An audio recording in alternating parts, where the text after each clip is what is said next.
E o nosso convidado de hoje é o reverendo Ronaldo Almeida Lidório, missionário da APMT. Há muitos anos está engajado, ele com a sua família, no trabalho missionário transcultural. E nós o convidamos, né, para, a partir da sua vivência, da sua experiência, compartilhar um pouco sobre a perspectiva daqueles que, de repente, de alguma maneira, quer servir a Deus, como pode servir a Deus, e também uma reflexão de, será que eu sou chamado? Será que eu sou vocacionado? Então, nós teremos um tempo muito precioso nesse dia, compartilhando isso aí. Então, vai continuando anotando aí, falando de onde você vai anotando as perguntas aí pós a exposição, e queremos ter um tempo gracioso e também muito rico com você no dia. Eu quero, então, nesse momento, passar a palavra para o reverendo Ronaldo, que vai nos trazer essa mensagem, e ele é muito bem-vindo, e que ele tenha um tempo precioso com cada um de nós, e que Deus nos abençoe para entender aquilo que Deus tem para nós nesse dia. É um grande prazer participar desse encontro promovido pela Agência Presbiteriana de Missões Transculturais, a APMT, e eu parabenizo a todos os organizadores por essa relevante iniciativa. A minha sincera oração é que esses momentos ao longo das semanas, a cada sábado, estejam sendo de profunda edificação em cada vida, em nome do Senhor Jesus. Nessa palestra abordarei o assunto da vocação. E para isso convido a estar com a sua Bíblia em mãos, pois juntos nós iremos observar vários trechos da palavra de Deus. Eu tentarei responder algumas perguntas que se levantam. O que é vocação? Deus chama pessoas para quê? E a quem ele chama? Todo salvo em Cristo é chamado por Deus? E qual a finalidade de tudo isso? Introdutoriamente, permitam-me conceituar a vocação. A vocação de Deus, ela é pessoal, intransferível, ela é incontestável e também comunitária. A vocação é pessoal, pois Deus chama pessoas e não coisas. Ele chama gente, não instituições, para fazer a sua vontade. É intransferível, pois o propósito de Deus é único, é personalizado para cada um de nós. Você e eu, nós não podemos terceirizar, transferir para outras pessoas aquilo que ele põe em nossas mãos para ser vivido e para ser feito. Devemos ter em mente que a vocação não é um projeto, mas é um estilo de vida. Ela não se baseia em uma lista de tarefas, mas em um relacionamento pessoal com o Senhor Jesus. A vocação, ela é também incontestável, pois a voz de Deus é clara, ele se faz ouvir. Quando Deus fala, nós sabemos que é ele quem está falando. Quando Deus dirige, entendemos o seu caminho. Por fim, a vocação, ela é comunitária, pois ninguém é chamado para individualmente, solitariamente cumprir a missão. Esse é um chamado para toda a igreja de Cristo em toda parte. A vocação é um chamado ao ajuntamento, à comunhão para o cumprimento da missão juntos. Como vemos em João capítulo 13, versículo 35, nós podemos entender que o maior testemunho da igreja na terra não é medido por sua competência ou capacidade comunicacional, mas pela forma como nós nos amamos e trabalhamos juntos, servindo o Cordeiro Jesus. Chamado e vocação são termos similares na palavra de Deus e derivam da expressão kaleo, que significa chamar ou convocar. Na palavra de Deus, todos os discípulos de Cristo são chamados, eles são convocados para o seguirem, e em todo o Novo Testamento vemos que Deus, ele chama para muitos propósitos. Nós vemos, por exemplo, em 2 Pedro, capítulo 1, versículo 10, que Deus chama para a salvação. Em Gálatas 5,13, vemos que ele chama para a liberdade. Romanos 16, 25 e 26 afirma que somos chamados para sermos de Jesus Cristo. E Apocalipse 19, 19 fala que somos chamados para a ceia das bodas do Cordeiro Jesus. E o chamado de Deus não é um fenômeno apenas do Novo Testamento. Deus, ao longo de toda a história chamou o seu povo para o seu propósito, para fazer parte do seu plano na terra. Nós vemos isso no Antigo Testamento. Em Gênesis capítulo 12, Abraão é chamado para ser bênção entre as nações, como nos diz o Salmo 96, para anunciar a salvação e a glória do Senhor em toda a terra. Em Isaías 43, o Senhor fala sobre todos os que são chamados pelo meu nome, pelo nome do Senhor. E ele também afirma que esses chamados por ele foram criados para a sua glória. Eu quero destacar que há duas verdades bíblicas igualmente importantes e complementares sobre a vocação. A primeira é que todos os salvos em Cristo são chamados por Deus. Devemos ter em mente que, biblicamente, a origem do chamado não é o homem ou a igreja, mas Deus. A finalidade primária do chamado não é servir aos homens ou à igreja, apesar de sermos chamados também para fazê-lo, mas prioritariamente, primariamente, servir a Deus. O apóstolo Pedro resume bem o chamado da igreja quando afirma em 1 Pedro 2,9, dizendo que vós sois raça eleita, sacerdócio real, nação santa, povo de propriedade exclusiva do Senhor, com um propósito, para anunciar as grandezas daquele que o chamou das trevas para a sua maravilhosa luz. Estamos em Cristo porque ele nos chamou. Eu trago à sua mente que por volta de 1940, Deus levantou uma mulher na América do Norte para servir a Cristo na região amazônica. Solteira, inexperiente, ela iniciou seu trabalho na Colômbia, vindo anos depois a entrar na Amazônia brasileira a fim de evangelizar um rio chamado Içana. Aparentemente, ela não sabia que estava no Brasil em um primeiro momento. Seu nome é Sofia Miller, missionária da Missão Novas Tribos.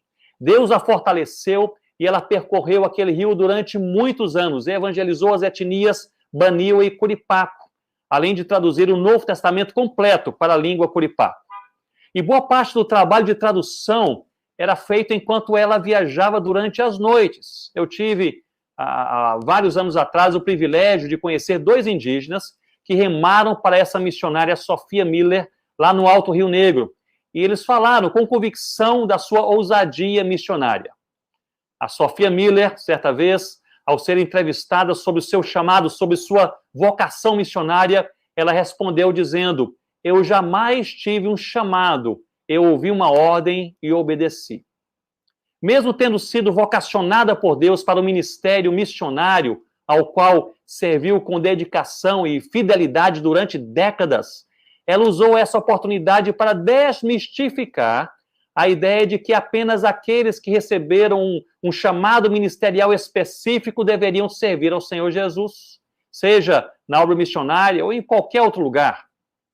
E eu desejo aqui, meu irmão e minha irmã, deixar enfaticamente claro: não é preciso ser pastor, missionário, ter um cargo ou função em sua igreja local, uma posição de liderança ou coordenar um projeto para servir a Deus. Todos os salvos em Cristo são igualmente chamados por Deus. Assim, a igreja de Cristo é toda chamada, vocacionada, convocada para essencialmente 7 coisas. Se nós olharmos a teologia bíblica, especialmente paulina, vemos que a igreja é chamada para a palavra, a adoração, a comunhão, a oração, a santidade, as boas obras e a evangelização. Nesse sentido, todos os redimidos em Cristo são vocacionados. Não existimos de forma despropositada. Se você é um advogado, doméstica, professor, um estudante, aposentado, médico, escritor, se é salvo em Cristo, é chamado por Deus para a missão. Se você é criança, jovem, velho, um homem, mulher, se é salvo em Cristo, é chamado por Deus para a missão. Entenda que as suas forças, competência, oportunidades, emprego, inteligência, seus relacionamentos, finanças, sua família, se você é salvo em Cristo, são oportunidades para você cumprir a missão. Fomos salvos em Cristo e, sendo salvos, nos tornamos sal e luz para cumprir o chamado do Pai. E dentre todas as vocações, nossa maior e mais importante vocação, como lemos em Romanos capítulo 16, é glorificar a Deus. Se olhamos as palavras de Jesus, parece-me também que, de uma forma objetiva, clara, uma maneira de nós glorificarmos a Deus se dá por meio de 3 atitudes extremamente enfatizadas por ele: amando a Deus, amando ao próximo e fazendo discípulos. Essa é, portanto, a primeira parte da mesma verdade bíblica sobre a vocação. Todos os salvos em Cristo são chamados por Deus.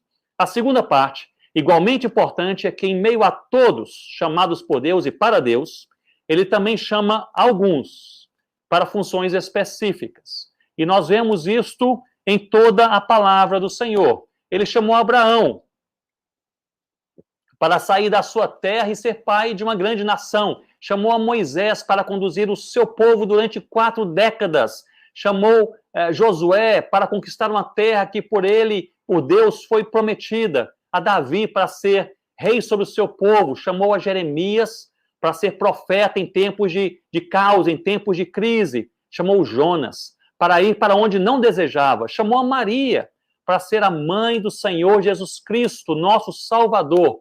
Chamou os discípulos para deixarem suas redes e trabalho e se tornarem pescadores de homens. Deus chamou Barnabé e Saulo para evangelizar os gentios. Chamou Timóteo para pregar a palavra do Senhor. É clara na palavra de Deus que a vocação ao ministério se dá a partir de dons distribuídos pelo Senhor para alguns, enquanto ele também chama todos para que a sua vontade seja feita na terra.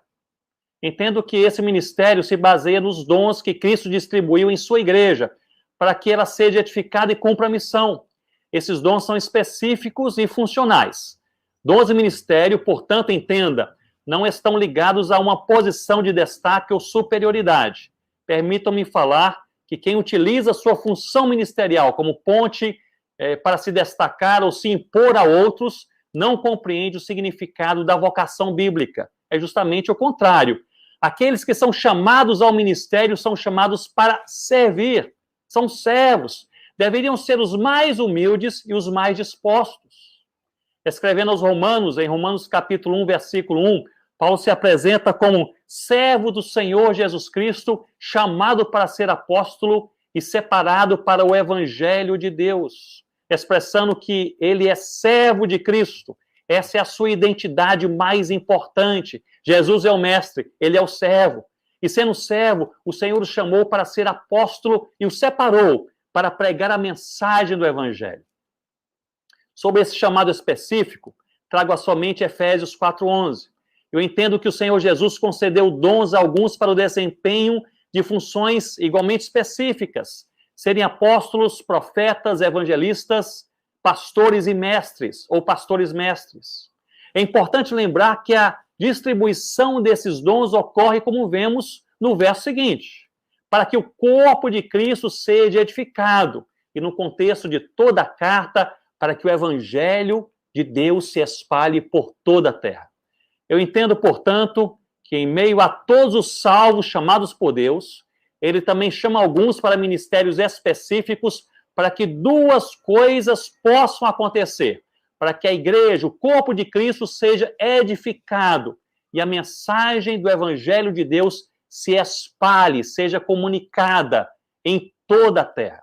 Por isso, todos os salvos em sua igreja local são chamados para a missão, mas nem todos são pastores.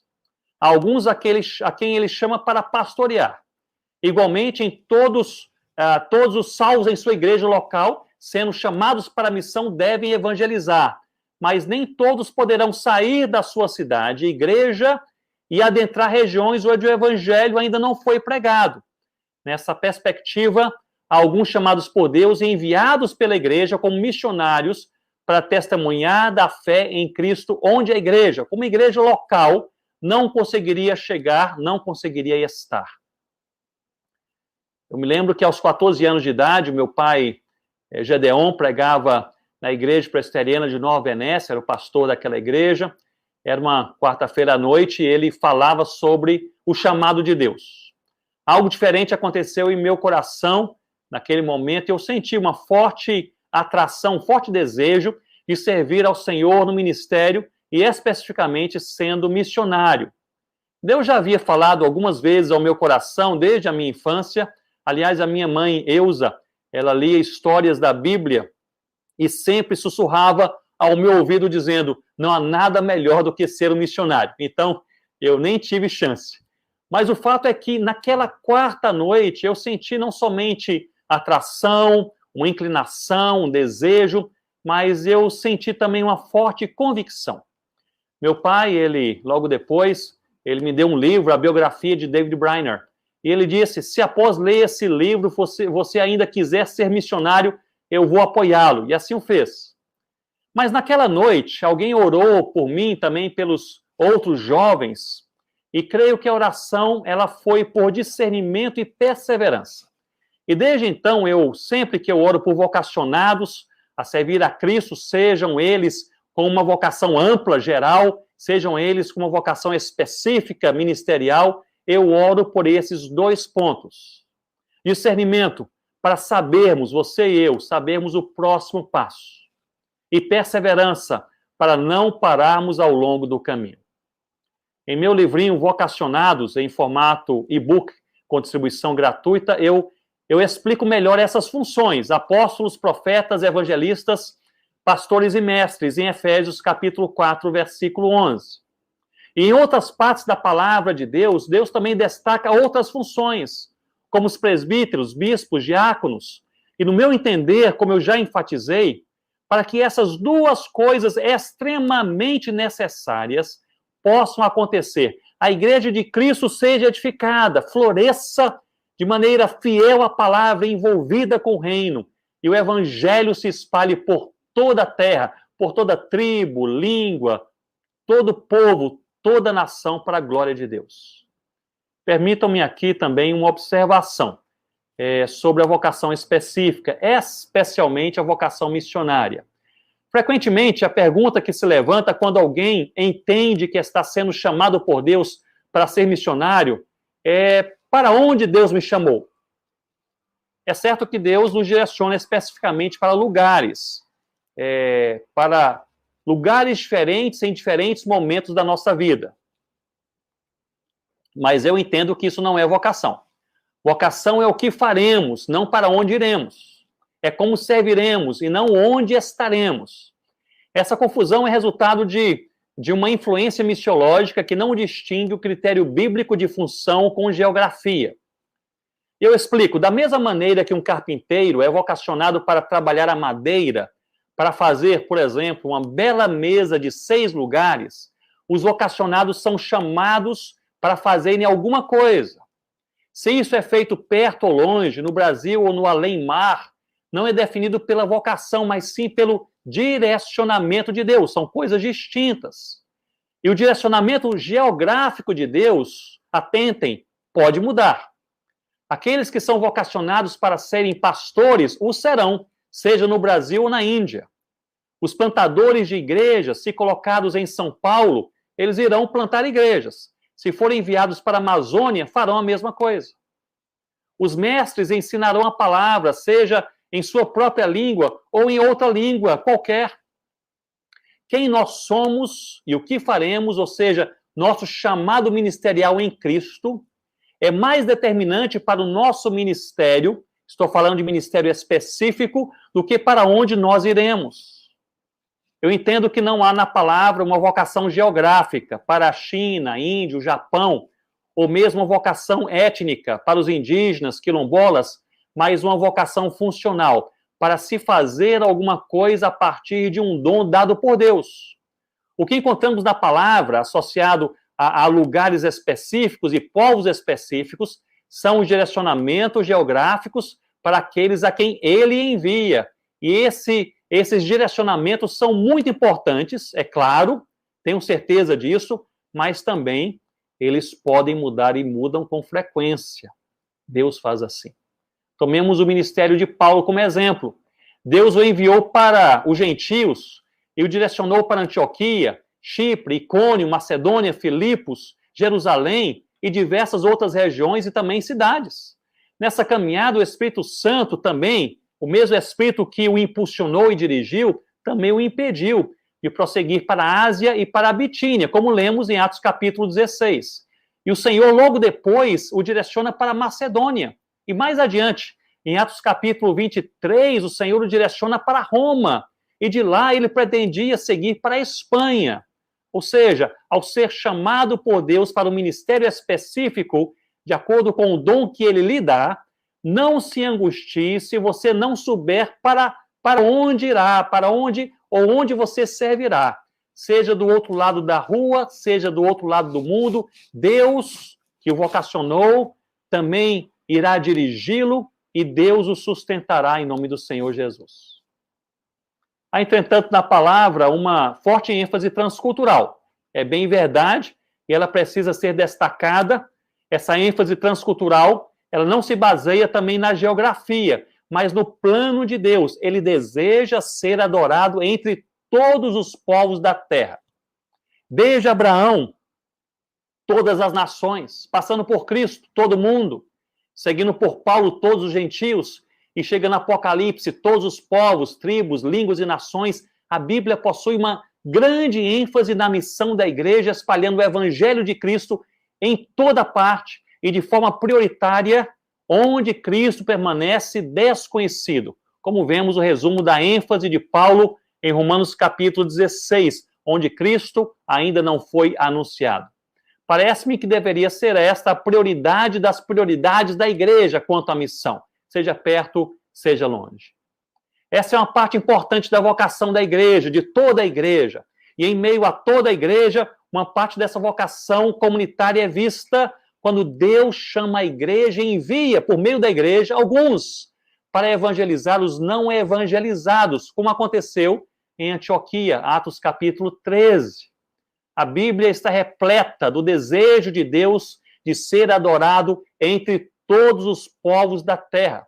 O Salmo 96, ele nos diz: anunciai entre as nações a sua glória, entre todos os povos as suas maravilhas. O Salmo 98 fala: o Senhor fez notória a sua salvação, manifestou a sua justiça perante os olhos das nações. O templo de Deus, construído por Salomão, representava a presença de Deus no meio do seu povo. Israel entendia isso. Portanto, possuía, de certa maneira, uma conotação nacionalista para o povo, e Salomão também sabia disso.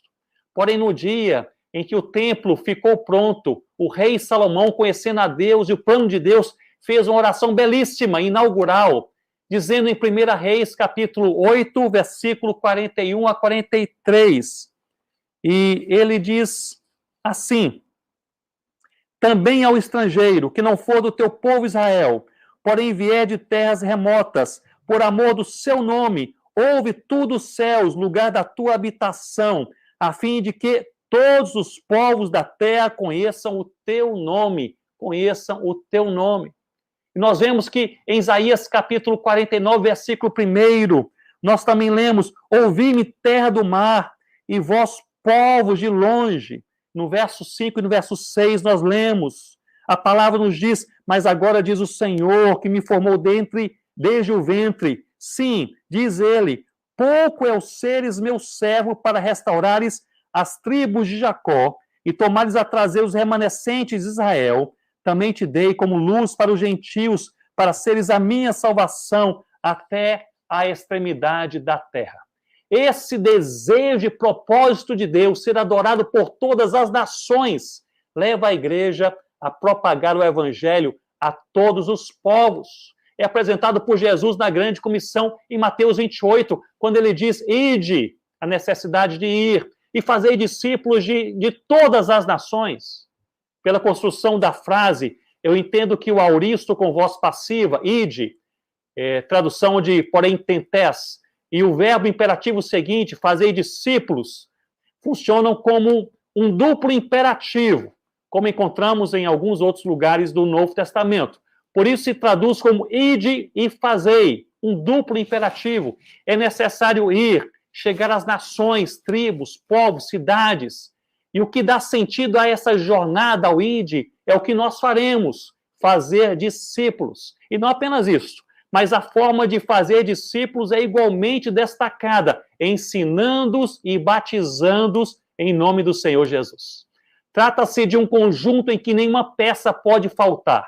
E em diversos lugares onde a igreja não consegue ir como comunidade, deverá enviar alguns com essa missão. Portanto, o perfil transcultural do ministério exige, assim como sabemos, um preparo específico. É certo que Deus pode e tem usado pessoas com pouquíssimo preparo. Ele também faz assim. Mas, em geral, a caminhada é mais árdua e mais longa.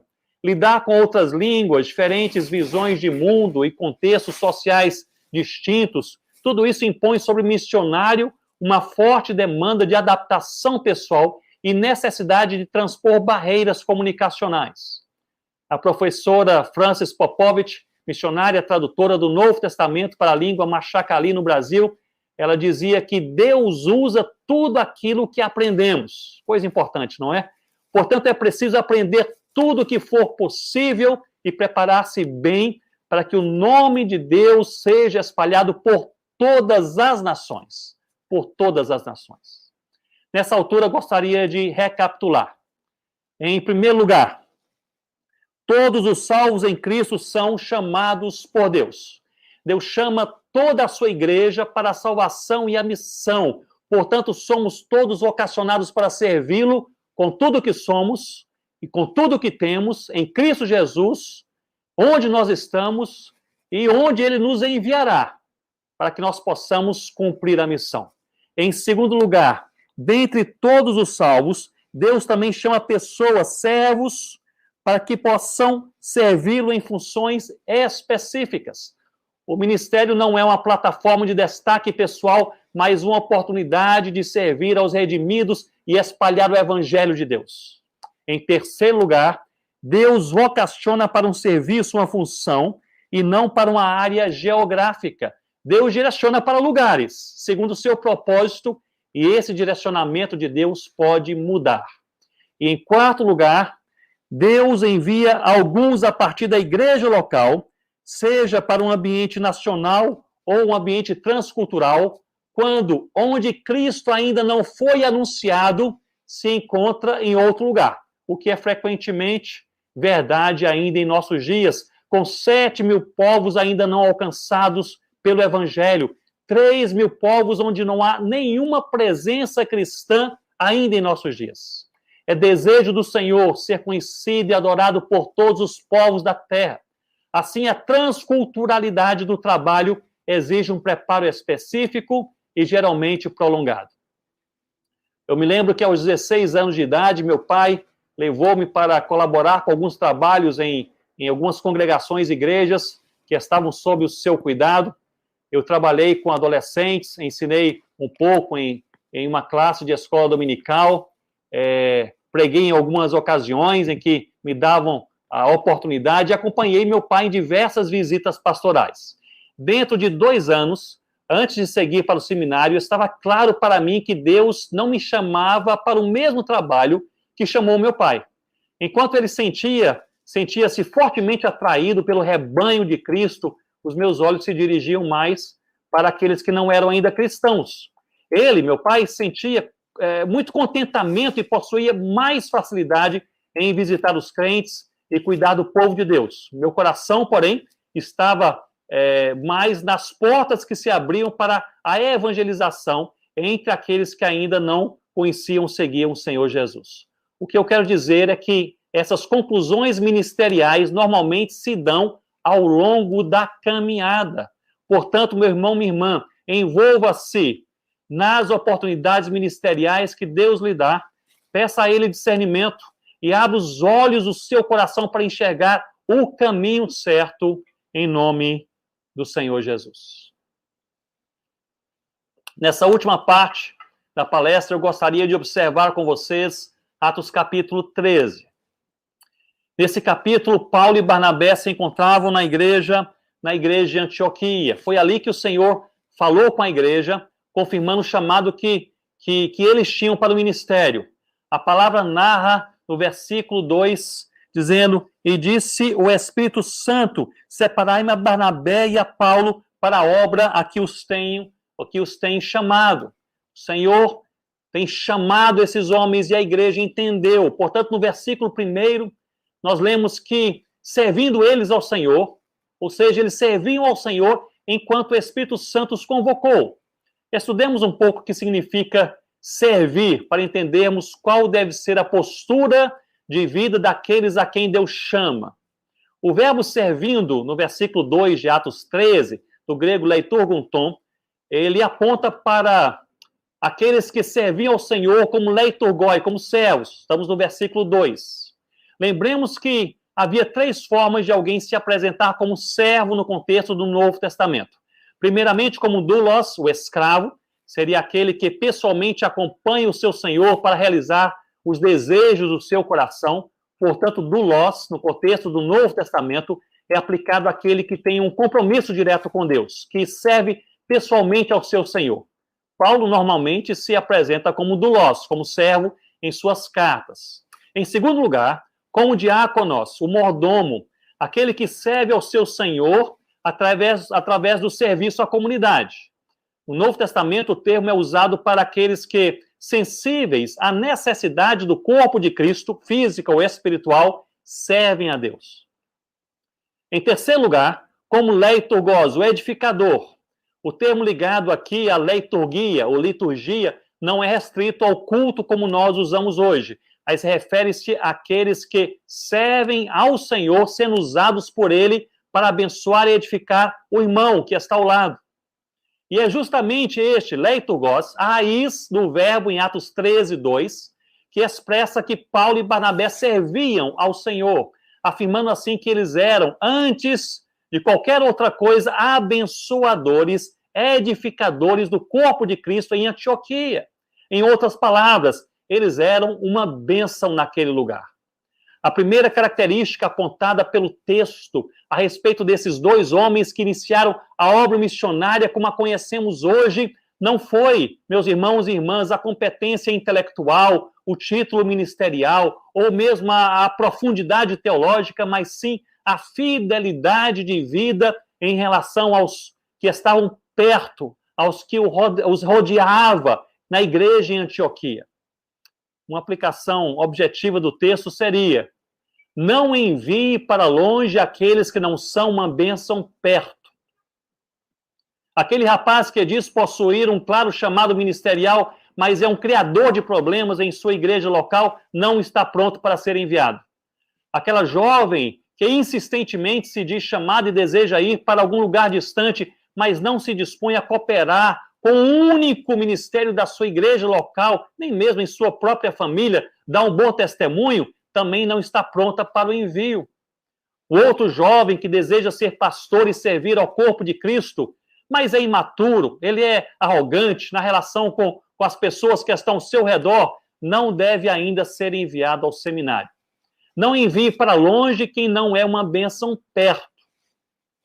Spurgeon já falava em 1885, ele dizia que nada é mais difícil do que se mostrar fiel aos de perto que bem lhe conhecem. E aqui 3 rápidas aplicações poderiam ser feitas com base no texto de Atos capítulo 13.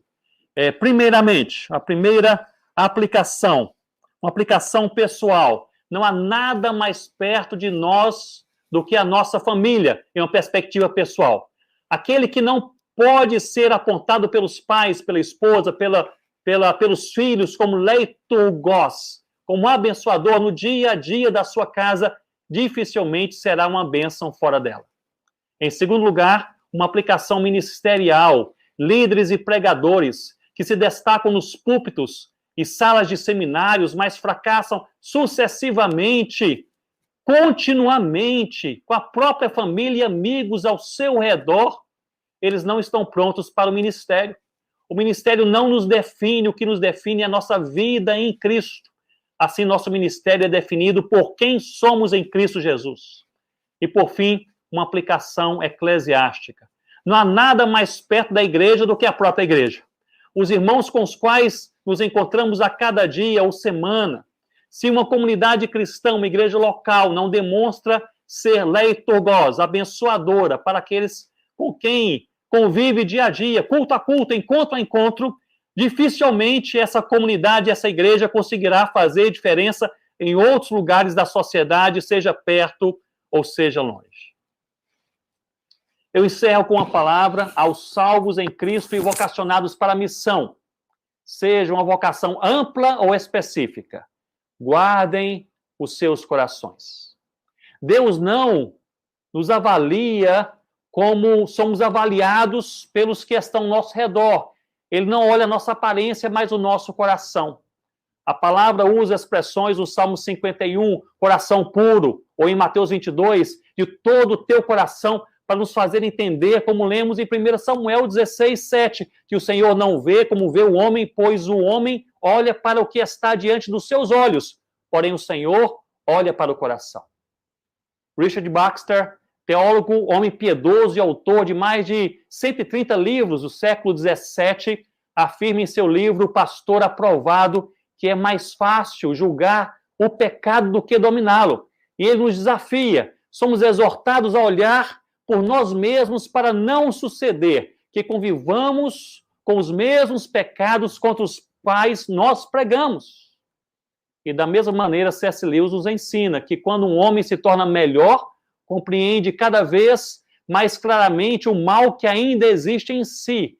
Quando o homem se torna pior, percebe cada vez menos a sua própria maldade. É na arena do nosso coração que as maiores batalhas serão travadas. É ali que sairemos vitoriosos em Cristo ou derrotados pela carne.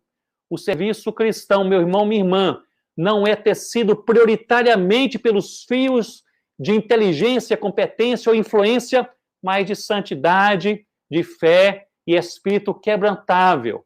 Que Deus nos livre de sermos aplaudidos pelos homens e desqualificados por Ele. Cuidemos, portanto, dos nossos corações. E aqui eu aponto para um duplo perigo missionário. Eu percebo que cresce o número de missionários que desejam caminhar de forma independente, de serem enviados por uma igreja local, aliás, sem serem enviados por uma igreja local e sem prestar contas a alguma liderança. E há também, paralelo a isso, igrejas que não creem no envio missionário ou não desejam participar desse processo. Deus tem chamado pessoas ao ministério nessas igrejas, mas elas os retêm. Cabe aqui um alerta ao missionário: não vá, seja enviado. E cabe aqui também um alerta à igreja: envie aqueles a quem Deus tem chamado e não os retenha. Aliás, a palavra grega usada em Atos capítulo 13, quando a igreja de Antioquia enviou Paulo e Barnabé aos gentios, seguindo a clara direção do Espírito Santo, no verso 3, lemos que eles foram despedidos pela igreja, enviados pela igreja. E a palavra é apolio, que significa não reter.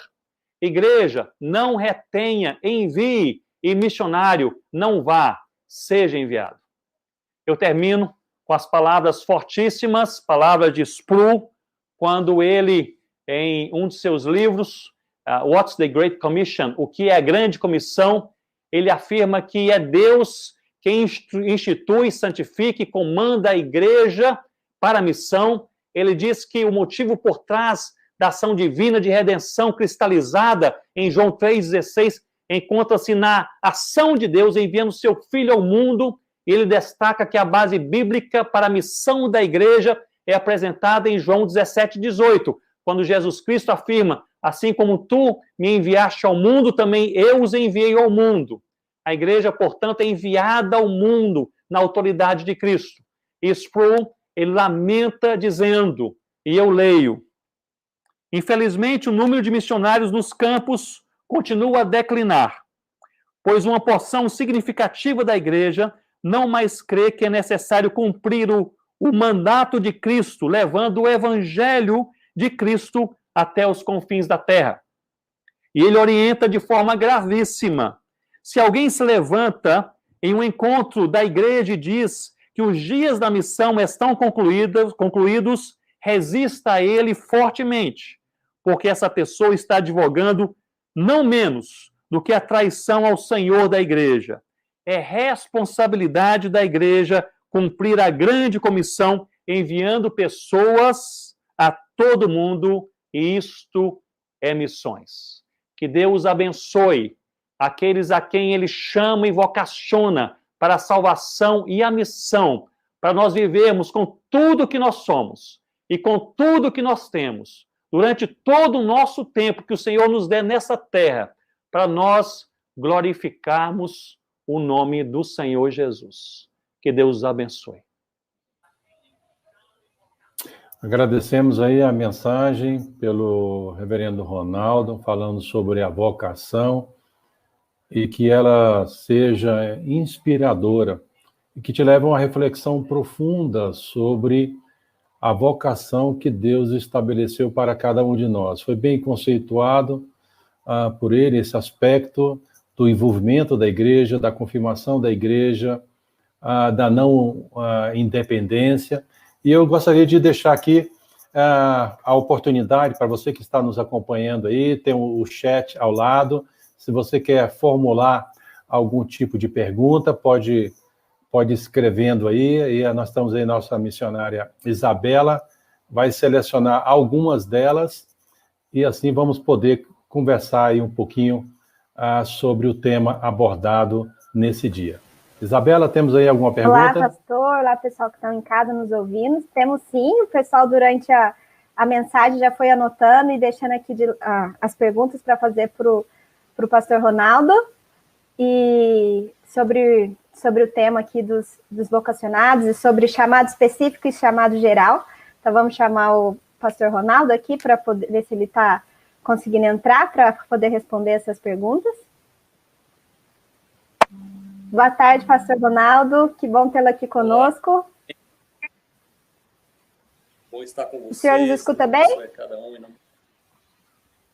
Estou escutando. Quebrando um pouquinho, mas estou escutando. Ótimo. Pastor, o Charles fez uma pergunta para o senhor a respeito de chamado específico e geral. Ele disse assim: se todos nós fomos vocacionados de forma geral ou específica para o anúncio do reino, por que ainda estamos apáticos e inoperantes enquanto igreja evangélica brasileira? É uma boa pergunta e eu creio que a resposta talvez transite na própria vitalidade espiritual da igreja. A igreja brasileira cresce e, graças a Deus por isso, ela se expande como igreja e, com isso, também expande o evangelho parcialmente. Mas, por outro lado, a igreja que cresce, ela tende também a abraçar e se envolver mais com aquilo que é periférico do que com aquilo que é essencial. E assim nós passamos a falar mais de nós mesmos, igreja, do que do Senhor da igreja, que é o Senhor Jesus. A divulgar mais nossos projetos do que promover a cruz de Cristo. Eu creio que essa é uma tendência que ela é vista nos países da região do globo, região global norte, a Europa, onde já houve grandes avivamentos, a própria América do Norte, com o Canadá, e igrejas também que crescem no hemisfério sul do mundo, como no próprio Brasil, Filipinas, Coreia do Sul, a Nigéria. Nós vemos que à medida que a igreja cresce, ela passa a abraçar, se envolver e ela focar mais naquilo que é periférico. É um exercício constante, nós precisamos ser relembrados na palavra de Deus, pelo Espírito Santo de Deus, a nos envolvermos mais com aquilo que é essencial. E como parte da nossa missão, nada mais é essencial do que glorificar a Cristo, espalhando o seu evangelho por todo o mundo. Portanto, eu creio que, respondendo a sua pergunta, essa apatia da igreja, ela segue uma tendência da própria igreja que cresce se envolver com aquilo que não é essencial na sua vida cristã. Portanto, pastores, mestres, e sobretudo a palavra, na ação do Espírito Santo, nós somos despertados a nós voltarmos nosso olhar para o primeiro amor. Certo. A Letícia também fez uma pergunta sobre a igreja e o enviado, né? O missionário que é enviado. Ela falou assim: se Deus chama o indivíduo, é a igreja que envia esse indivíduo? Podemos entender esse chamado conjuntamente? Pois bem, um ótimo modelo bíblico é Atos capítulo 13, em que quem chamou Paulo e Barnabé foi Deus. Foi o Espírito Santo que falou à igreja em Antioquia: separai-me a Paulo e a Barnabé para a obra que eu os tenho chamado. Então, Deus chamou indivíduos Deus falou com a igreja teve convicção de que Deus estava separando aqueles indivíduos para o ministério missionário, e é a igreja quem enviou esses indivíduos, como vemos em Atos 13, versículo 13, impondo sobre eles as mãos, os despediram. Ali a raiz da palavra despedir é não reter, não segurar. Então os deixou ir, né? Como Deus impulsionando, a igreja não retém. Eles vão na bênção do Senhor por meio da cumplicidade da igreja. Portanto, nós vemos, ou eu vejo aqui, 3 partes no envio comunitário eclesiástico do missionário. A primeira parte, a parte essencial, justamente é Deus que chama, Deus que planeja, Deus que fala à igreja. A segunda parte, a igreja local, que reconhece Deus falando e direcionando e reconhece o chamado daqueles a quem Deus indica. E a parte dos missionários é que, sendo enviados, eles são fiéis a Deus, ao chamado de Deus, e a igreja também que os enviou. Portanto, eu creio que o envio missionário, sim, ele é comunitário. Deus, por meio da igreja local, enviando indivíduos para que a obra de Deus seja feita na terra. Pastor, o senhor falou também sobre o discernimento da vocação específica e a geografia do local. E aí a Letícia fez assim também. O discernimento é pessoal somente ou ele também é coletivo? Eu creio que o discernimento é um processo. O discernimento, é claro que há casos de alguém que tem uma convicção tão clara, e a igreja também o tem, tem essa convicção de ir para certo lugar e ali servir, e às vezes serve ali com fidelidade a Cristo durante toda a sua vida. Mas, em geral, o discernimento é um processo. Muitas vezes nós temos uma atração por um certo povo, língua ou país, falando agora de missionários transculturais, e essa atração é até usada por Deus para nos dar a convicção de que nós somos chamados pelo Senhor para evangelizar aqueles que pouco ouviram de Cristo. Mas, às vezes, na caminhada, aquele país, ou aquele povo, aquela região, nem é o ponto final do nosso trabalho. Muitas vezes nem chegamos lá. Ali Deus vai nos direcionando, trazendo mais clareza no seu direcionamento, e chegamos, então, onde Ele deseja. Eu quero aqui chamar a atenção que, quanto ao direcionamento geográfico, ele é claro na palavra, mas na palavra vemos também que Deus ele muda esse direcionamento em cada momento da nossa vida, o ministério, segundo o seu desejo. Portanto, o desafio maior missionário, no final do dia, é fazer a vontade de Deus. Isso pode ser na região A ou B. Se me permite apenas mencionar, Rossana e eu, quando nós nos casamos e tínhamos uma clara convicção missionária e um direcionamento de Deus, entendíamos assim para trabalhar na África, e eu já havia passado, quando ainda solteiro, seminarista, 1 ano de estágio, juntamente com Alfredo, que é hoje pastor em Boa Vista, Roraima, ali em Guiné-Bissau. Ali, como 2 solteiros, nós passamos 1 ano ali, envolvidos em Guiné-Bissau, a UEC, a Missão Amém, ali na Guiné-Bissau, nos recebeu, e passamos esse ano de estágio ali. E ali nós voltamos, e depois, Rossana e eu, entramos na APMT, que na época era Junta de Missões Estrangeiras, né? Nós já somos de outra geração, mas a APMT daquela época, e nós fomos enviados, então, para a Guiné-Bissau. Estava claro em nossa mente a Guiné-Bissau. Havíamos tido experiência na Guiné-Bissau, eu havia tido, havia grande necessidade, já havíamos estudado o país, havia uma permissão de visto, então é Guiné-Bissau. Cerca de 1 mês antes de nós decidirmos finalmente, comprarmos as passagens, tudo certo para a Guiné-Bissau, as portas políticas da Guiné-Bissau se abriram, graças a Deus, muitos missionários brasileiros para lá foram, e foram para alguns povos que nós estávamos olhando, observando, onde não havia ainda missionários. Pensamos, bem, se Deus assim quiser, vamos juntar forças com aqueles que lá estão. Mas recebemos uma carta circular, carta de oração geral, de um missionário em Gana, dizendo aqui, alguns povos não alcançados, etc. De repente, Gana entrou na nossa mente, nosso coração, oramos, sentimos confirmação, nossas igrejas também, a própria APMT, então nós fomos enviados para Gana, junto de missões estrangeiras na época. Fomos enviados para Gana. E lá permanecemos 9 anos e entendemos que foi a vontade de Deus. Eu creio que nós devemos estar com os olhos abertos para ver a direção geográfica do Senhor, mas entender que o nosso chamado ele é primariamente funcional. E muitas vezes nós discernimos a geografia à medida que nós vamos dando o passo. Permita-me apenas uma última palavra, que isso é importante para nós missionários, especialmente os novos, mas nós também mais velhos, porque nós vamos sendo redirecionados direcionados ministerialmente muitas vezes. Deus geralmente nos mostra o próximo passo. É isso que nós precisamos. Não nos angustiemos pensando o que vou fazer daqui a 5 anos, depois eu preparo e assim por diante. O próximo passo pode ser ir para o seminário, no caso do missionário presbiteriano, fazer o CFM, ou talvez na agência missionária fazer o seu curso local, ou talvez aprender uma certa língua, ou ir para aquele país. Nós precisamos orar ao Senhor e ter fidelidade naquilo que Ele nos revela, nos mostra. E geralmente Ele nos mostra apenas o próximo passo. Certo. A gente recebeu mais perguntas, eu vou colocar aqui na tela para o senhor. A próxima é a da Mara, que ela fez a pergunta de como faço para envolver a minha igreja com missões. Muito bem, ótima pergunta. Como faço para envolver a minha igreja local com missões? A primeira atitude deve ser orar. Ore e ore de maneira continuada, intensa, para que Deus possa despertar ou alicerçar ou aprofundar uma convicção missionária profunda no coração de todos os membros da igreja, sobretudo da liderança. Portanto, oração. Se ninguém mais no local está orando por um despertamento missionário, você vai ser aquela pessoa que vai orar diariamente, intensamente. E eu creio que Deus responde às orações. Os grandes missionários foram resultado de oração. Portanto, ore.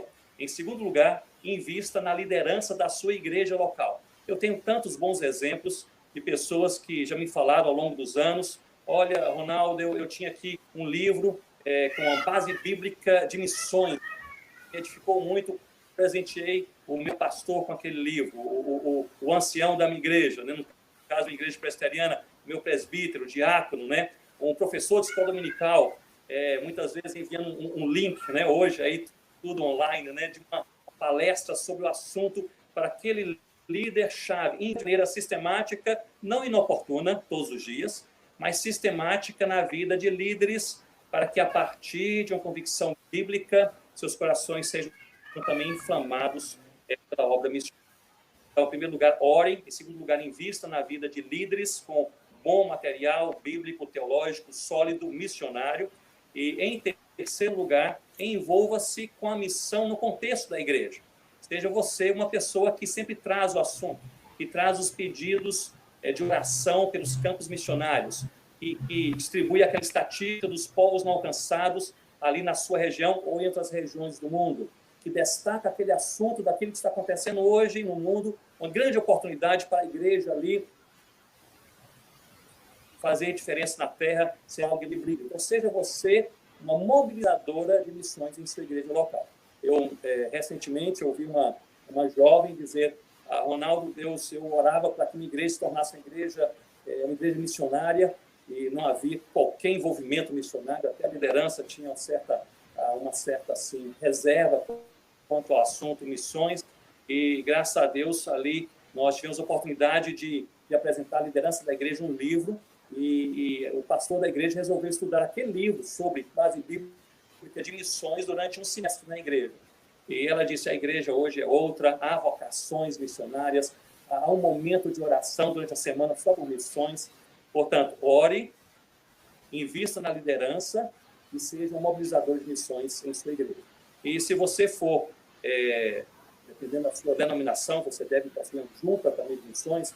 A nossa igreja presbiteriana do Brasil, nós temos a Junta de Missões Nacionais, nós temos a APMT, nós temos ainda algumas outras autarquias e estruturas como a PECOM, que promove a evangelização. Portanto, por exemplo, você pode fazer contato com, por exemplo, a APMT, pensando em missões transculturais, e especialmente com os mobilizadores da APMT, que possam juntar forças com você na sua igreja local, quem sabe num grupo de igrejas, de pessoas que possam olhar para a palavra e se encantar com essa grande, única, imperdível oportunidade que nós temos, é a única oportunidade que nós teremos em nossa vida de nós podermos espalhar o nome do Senhor Jesus por toda a terra. Mais uma perguntinha aqui para o senhor, pastor. Estamos recebendo várias aqui no chat. É ideal que a igreja local envie um missionário a campo transcultural sem a parceria de uma agência missionária?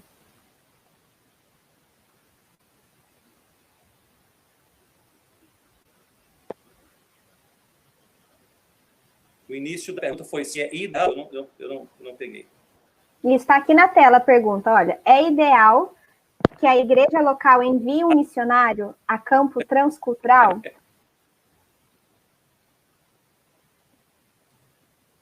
Certo, ótimo, obrigado. Viu, está bem escrito aqui, é que eu não tinha visto. Mas eu creio que a vocação ela é comunitária, ou seja, nós não vemos na palavra de Deus uma pessoa isolada da igreja, indo sozinha, realizando a vontade de Deus. Deus chama a igreja para a missão, portanto, é um trabalho em conjunto. E pensando no reino de Deus, esse conjunto ele pode ser maior ou menor. Há igrejas locais que enviam, e eu conheço igrejas locais que o fazem, enviam missionários apenas a partir e ligados apenas com a igreja local. Eu conheço igrejas que assim o fazem, obviamente são igrejas com mais estrutura de acompanhamento, de treinamento e assim por diante.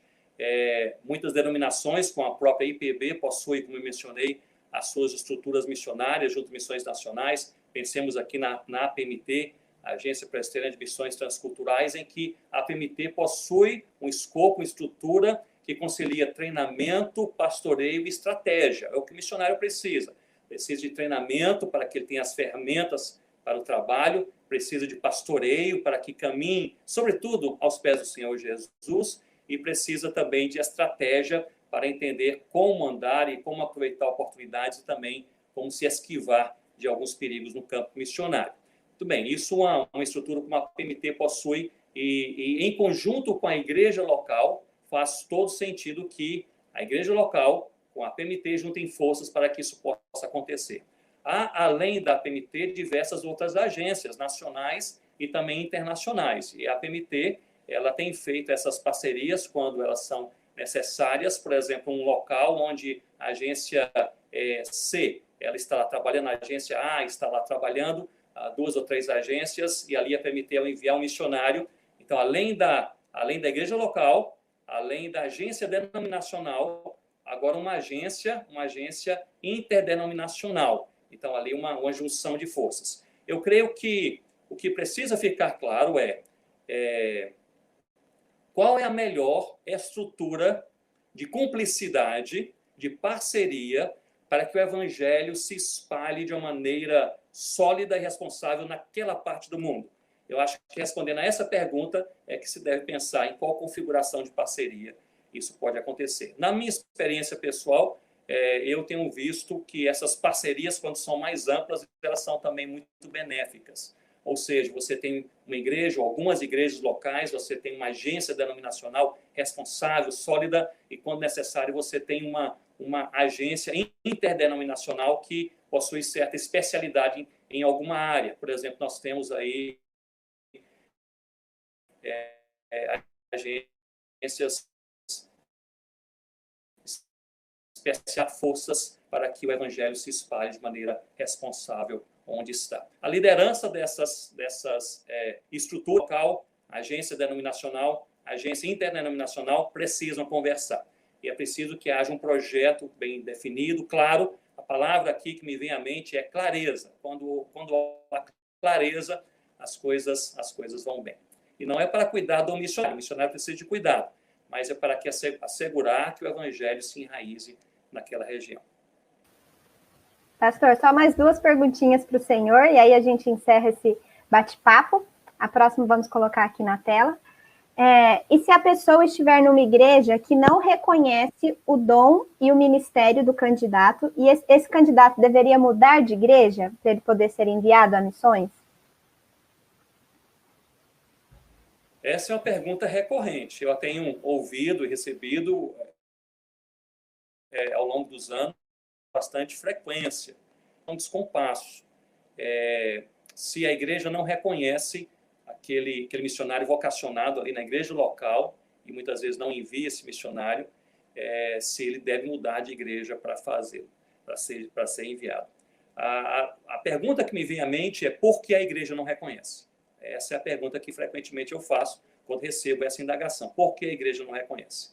E eu conheço alguns casos que a igreja não reconhece porque a igreja não quer se envolver com missões, a igreja não tem uma visão missionária, a igreja diz que tem uma outra agenda. Muito bem, essa é uma situação.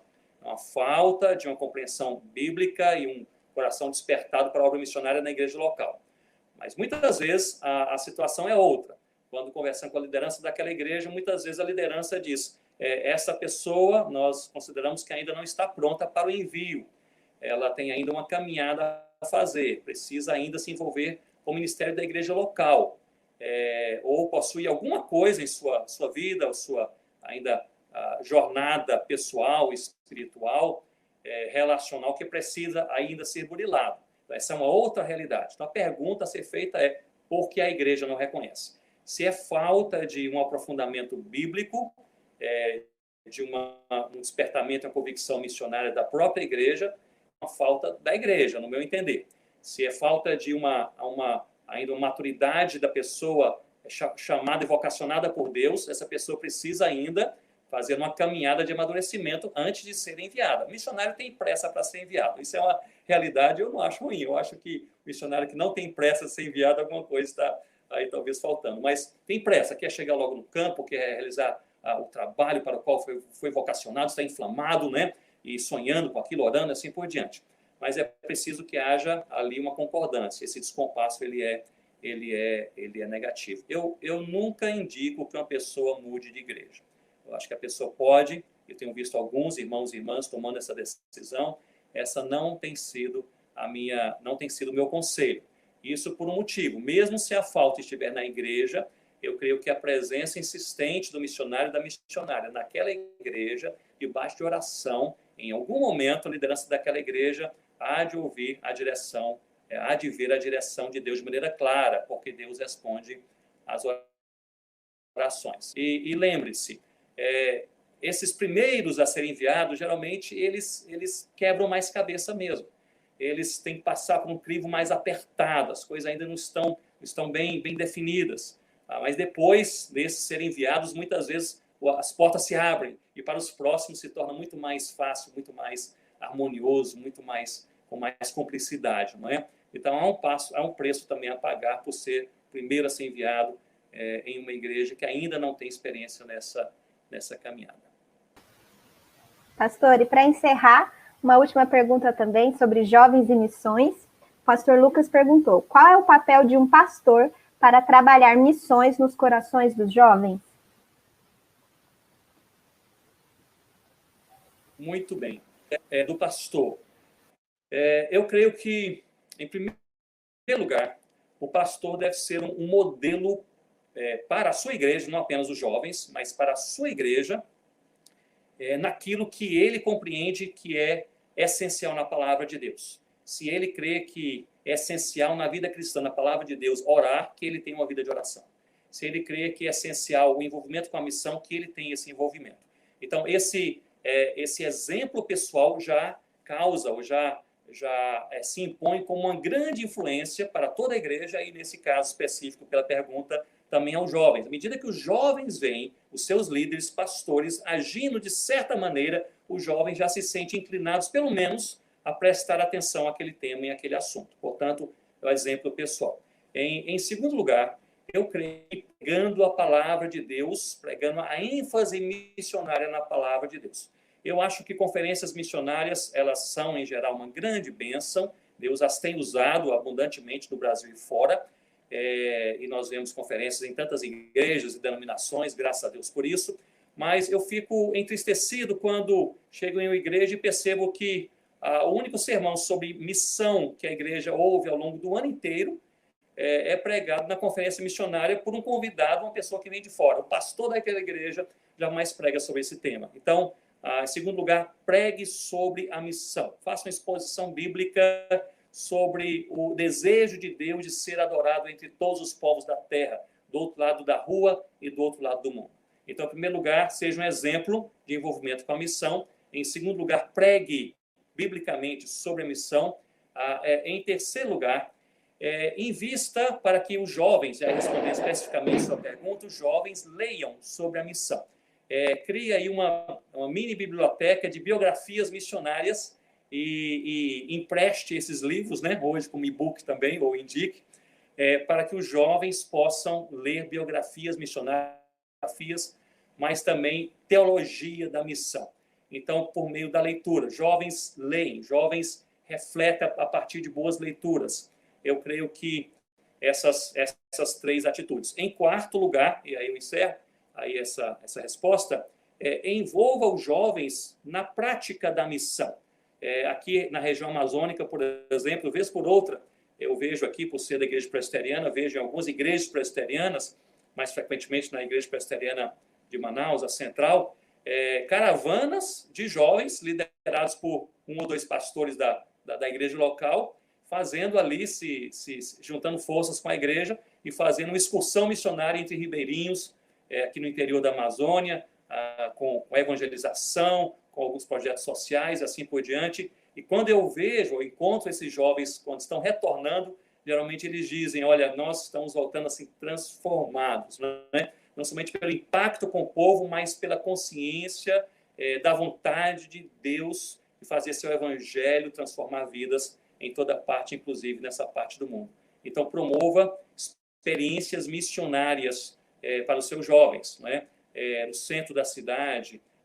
Rossana e eu, quando éramos recém-casados, nos envolvemos com o Sem Teto no centro do Recife, na Rua do Imperador. Foi para nós algo fantástico ali. Experiências, excursões missionárias do interior do seu estado, cooperando com um processo de evangelização local, onde um pastor está ali para plantar uma igreja, ou fazendo excursão mais prolongada em outro estado, em outra região. Portanto, eu sugiro essas quatro atitudes. Pastor, muito obrigado pelas suas respostas, pelo seu tempo aqui respondendo as perguntas. Os nossos convidados aqui no chat gostaram muito e agradeceram muito as suas respostas. Então, muito obrigado por estar aqui conosco na nossa conferência missionária. Obrigado a vocês e parabéns à PMT por essa iniciativa, que a cada sábado tenham corações despertados sua palavra e o envolvimento com a missão. Obrigado, viu? Prazer estar com vocês. Nós queremos agradecer também o e-book que você disponibilizou também para nós, para todo mundo que está nos ouvindo aqui. Então, se você quer se aprofundar mais no tema da vocação, o pastor Ronaldo Lidório disponibilizou aqui para nós um e-book do Vocacionados, que foi ele quem escreveu. Você encontra o link aqui na descrição desse vídeo, aqui embaixo na live, ou também acessando o nosso site, no nosso da PMT. Você pode entrar lá no site www.apmt.org.br/downloads, e lá você vai encontrar o e-book dos Vocacionados, para você se aprofundar mais nesse tema do que o pastor Ronaldo falou aqui para nós hoje. E eu vou convidar também o pastor Agripino para entrar aqui também, para fazer esse fechamento junto com o pastor Ronaldo. Muito obrigado, reverendo Ronaldo, pela palavra inspiradora. Já tive uma oportunidade de ler o material que o irmão escreveu, e certamente ele se torna atual para os nossos dias. E eu rogo a Deus que os que estão participando dessa exposição venham ter a oportunidade também de ler e multiplicar. Certamente a PMT, como tantas outras organizações denominacionais, como interdenominacionais, estão abertas para receber todos aqueles que querem dar um passo para servir em algum campo missionário. Quero convidá-lo, como a PMT, visitar o nosso site, né, como já foi citado. Nós estamos também nas redes sociais, no Instagram, no Facebook, né? E aí compartilhando um pouco do trabalho missionário transcultural da PMT. E agora estamos também com o podcast. Então, todas as participações que estamos tendo aos sábados, como também nas quartas-feiras, que a cada quarta-feira a gente tem uma entrevista pelo Instagram, aí faz sempre ou é a Emma, a missionária Emma ou a Isabela, tem conduzido essa atividade, pega um missionário, ou no Brasil, alguma parte do mundo, a gente está fazendo um rodízio a cada semana com algum deles, e ele também, essas exposições são colocadas em podcast. Na semana que vem, no sábado, vamos dar continuidade a essa conferência, e aí vamos caminhar na perspectiva da responsabilidade da igreja, né, na missão, olhando então o envio a partir da igreja local. E aí, Emma, eu gostaria que você falasse, então, um pouco das nossos próximos eventos aí da quarta-feira e um pouquinho desse trabalho que tem sido desenvolvido a cada semana. Obrigado, pastor, muito obrigado aí. Nós estamos felizes aqui com muita gente acompanhando os trabalhos que a APMT está fazendo e agradecemos esta oportunidade que a internet está nos proporcionando e esperamos vocês na próxima quarta-feira. Nós vamos entrevistar um missionário do Japão.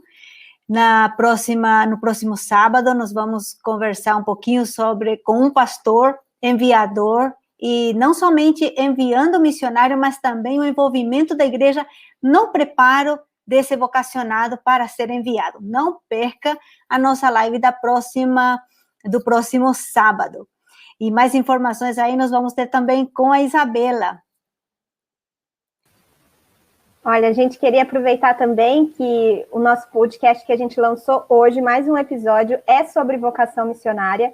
Então, você que está nos ouvindo aqui, que quer se aprofundar mais, então, além de ler o livro do pastor Ronaldo Lidório, acompanhe a PNT nas plataformas de áudio, de podcast. Nós estamos no Spotify, no Anchor, no Google Podcast, na Apple Podcast também.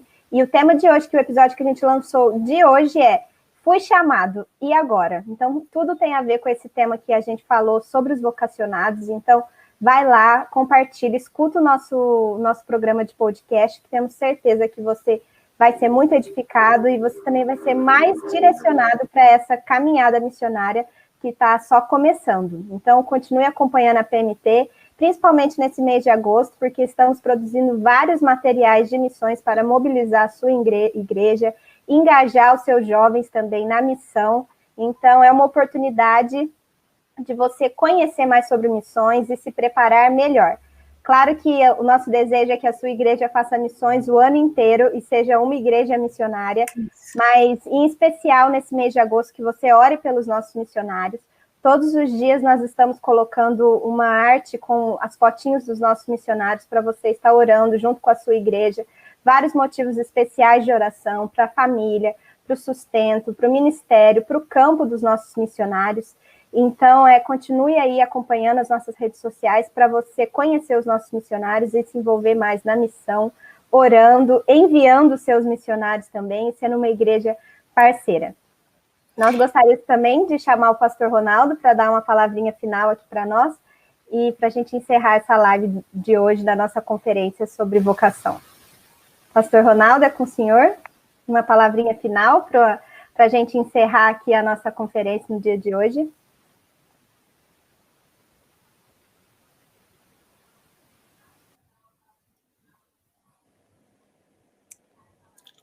Ronaldo?